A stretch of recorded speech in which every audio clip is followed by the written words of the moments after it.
Fortunately, it was not a serious accident this morning that sent a cyclist to hospital with minor injuries after a collision with an SUV.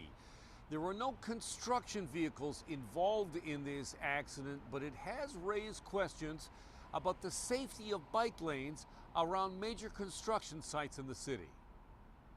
What about it's not great? Well, like there's someone parked in the bike lane right now, for example. Yeah. Right.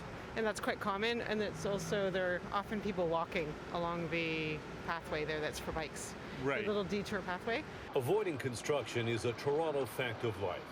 Along this section of the Danforth under construction for the new Ontario line, cars, bikes, and pedestrians have to weave to avoid all the building, and no amount of signage seems to keep everyone in their proper lane. The CityNews chopper was over the area early Monday morning after a collision between an SUV and a cyclist.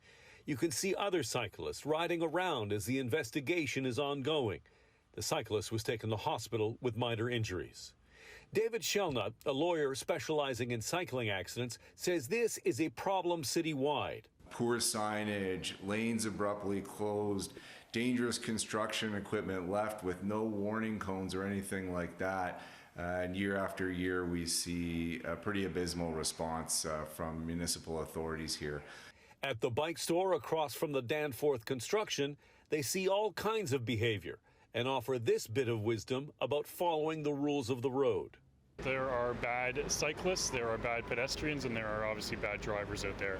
And with that, there are good cyclists, good pedestrians, and good drivers. A nearby accident involving a dump truck and a pedestrian in February prompted calls for improved safety near Ontario line sites, which are being overseen by Metrolinx. Metrolinx has developed a truck safety plan which promises to monitor truck routes for compliance and safety performance. For cyclists riding alongside this particular section of construction, differing opinions. How safe you feel as a cyclist through construction zones like that one you just went through? Given that there's a bike lane there and it's frequently supervised by police, I feel reasonably safe. Yes, I'm guessing that this is going to be like a problem for some time, right? Because we're at the beginning of the construction time. Yeah. I'm glad that they're building subways though, so Yeah. balancing out.